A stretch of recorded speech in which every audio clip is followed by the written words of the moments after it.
Hey guys, Zoliax here and welcome to my guide on aircraft services. In this, I'm calling this a guide because at the end of the day, this is a game and every one of us plays the game for a different reason. Some people want to try and be the rank 1 player, some people want to simulate reality as best possible. Each one of us is different and each one of us wants to get their own personal agenda through in the game. So this is just a guide giving you a general overview of the services that are available in game, what they do, and I'll be giving a few recommendations, especially aimed toward the beginner players at the end. So first things first then, let's have a look at the types of services that your airline can provide. So as you can see here, this is my list of my service bonuses. This is just from the services that you can do research for. I'll go through the list of the 10 service bonuses that you can acquire. So first of all we have entertainment. Entertainment is designed for the longer flights, so if you want to run long haul or medium haul routes, this will give you an increased demand on those. It gives you a relatively the longer haul your route is, and this is a limit up to 14,000 kilometers. So the further your route is, the higher the demand that your entertainment value will give you. So for example, if you have a route that's 10,000 kilometers long with, in my case, 400 entertainment, say I get an extra 400 passengers. If I then had a 14,000 kilometer route, I might get an extra 500 passengers. So up to that, the 14,000 kilometer is the limit to this, but the longer your route is, the higher the demand your entertainment value will give you. The medium haul flights, it is affected by entertainment, just obviously not as much because they're not as far. Secondly, we have price attractiveness. This is designed for passengers wanting to make shorter trips. So this will increase your demand for short haul and medium haul routes. So as you can see, medium haul is within the entertainment and price attractiveness category, but obviously they're not affected as much on the medium haul routes. So in price attractiveness terms, the shorter your route is, the higher the demand you'll receive through your price attractiveness bonus. Punctuality is designed for business and economy classes. Increasing your punctuality will increase your demand for economy by a certain amount, and your business class will be increased slightly.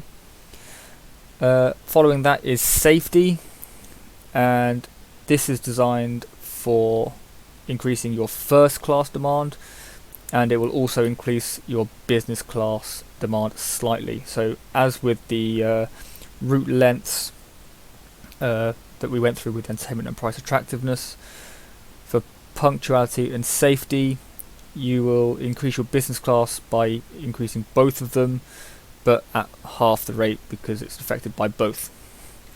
Following on from that is comfort. Comfort is designed for effectively luxury airlines basically. It means that you'll be able to charge more for your flights, however that comes at the cost of a slightly lower demand.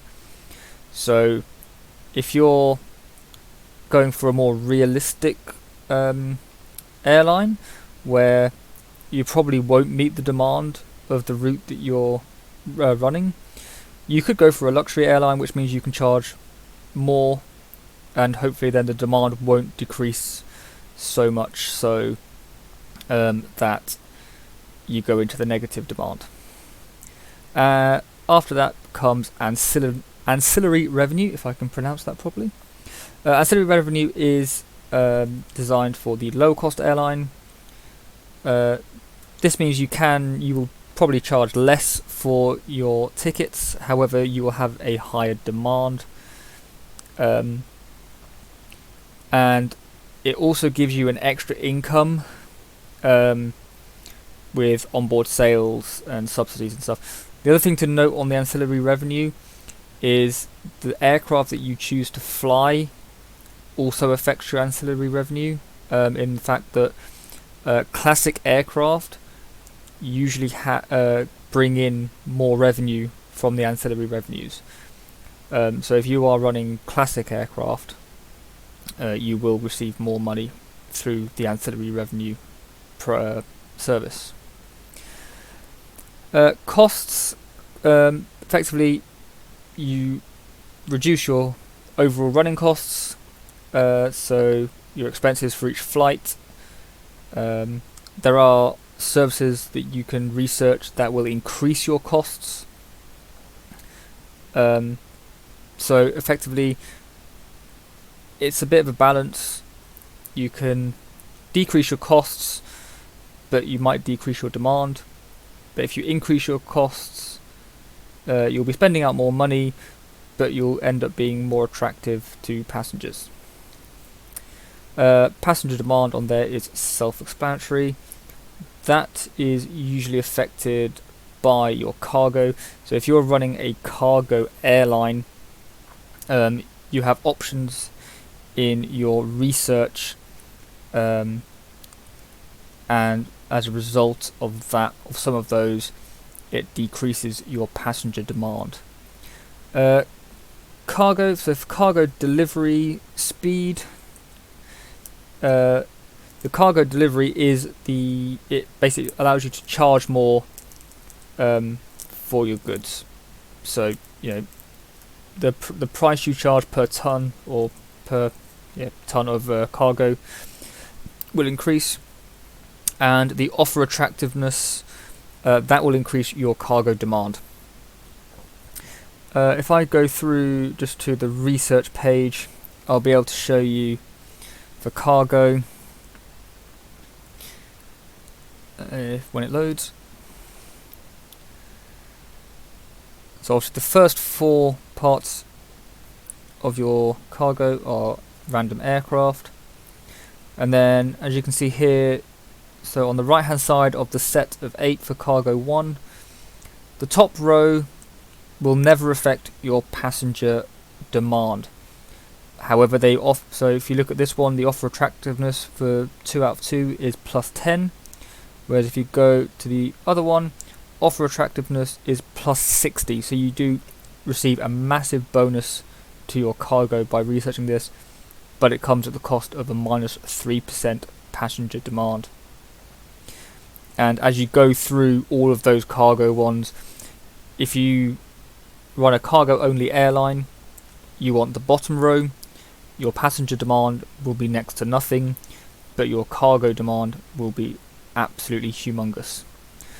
To note on that, the reason why cargo airlines are quite attractive is because in your finances, if you go to your finances, look at your financial summary, and you look at your tax, you will note that you get a bonus at the bottom for cargo. So the more cargo you transport, the larger your tax bonus credit will go up by. So effectively, a cargo only airline will pay slightly less tax, but that also comes with other challenges of you're only carrying one item. The other way to increase so obviously you have all your services to increase the stats. You do all of that through your research in the services tab. When it decides it wants to go to it,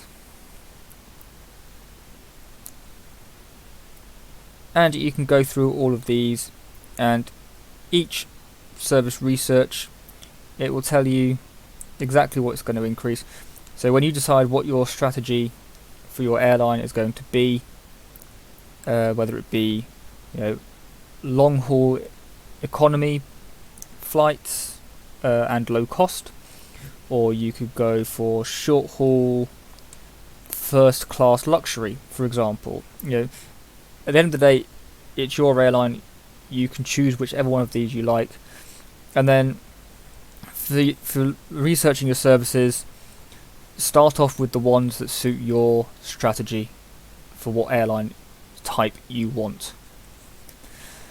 While we're on the services though, this is a really good piece of advice for new players. The one thing I recommend that you always research first before you research anything else, if you go to the General tab and research the cargo access. When you first start the game, you cannot carry cargo at all. When you go to purchase an aircraft, you won't have an option to increase your cargo capacity because you aren't allowed to carry cargo, so your cargo will naturally be set to 0. The reason why I recommend opening this up first is because A, you're going to be flying routes that have a cargo demand anyway, carrying your passengers.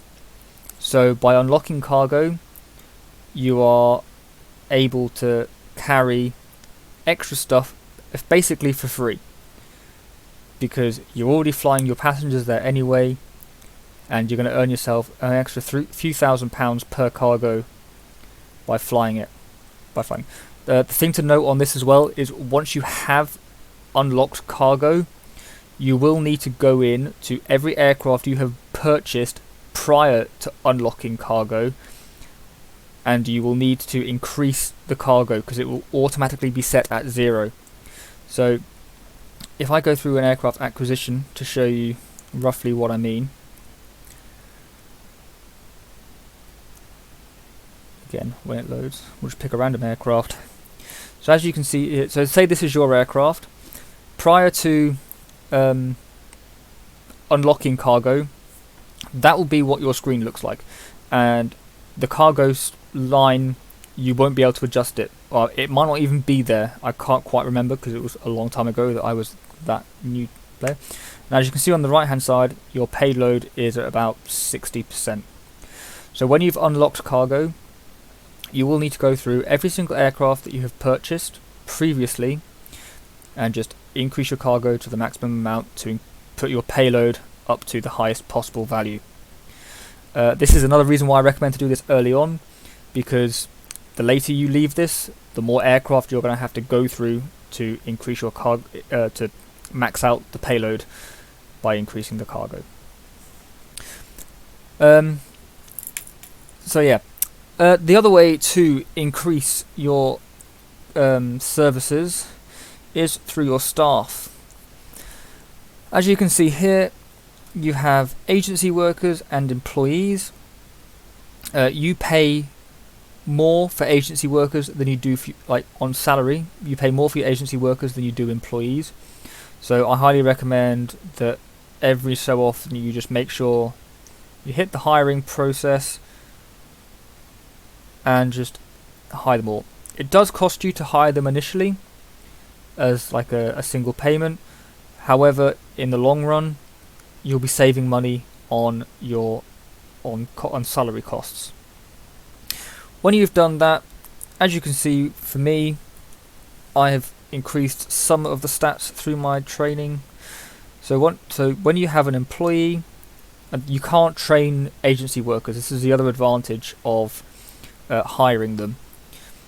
Go through, and on the left hand side it will show you how many recruits you have available for training. In this case I have 26,478.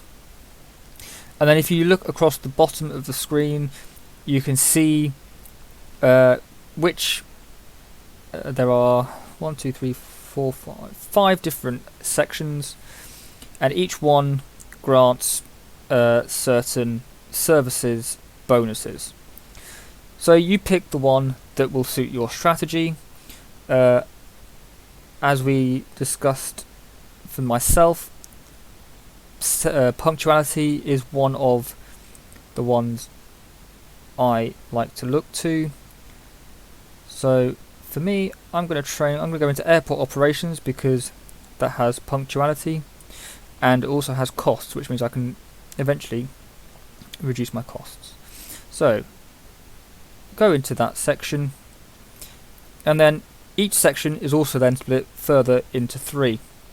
So as I said, I want to go for punctuality, and I'm going to train all 26,478 in punctuality, and that will take half an hour or so. You can only train one set at a time, so it's up to you whether you want to split them out. Beyond that, so your recruits will go on to entry level, as you can see here. So if I click on the entry level for cargo, for example, I can then further train them into another 3 options. So I have people there that I could train, and in the second level you have the services that you can increase are paired. And again, you just have to go through it. Whichever ones suit your airline strategy are the best ones to go for. If you want to see your combined stats, if you go to your profile in the top left, you can scroll down and it will show you exactly what your overall statistics are. You'll notice that if you added your staff bonuses and your services bonuses together, they will probably turn out slightly less than what you actually have. Well, that is because if you, on the left hand side, go to your agenda page, you will unlock additional points in the services by completing the achievements and agendas on there. So as you progress and you complete all of them, you'll increase your airline services.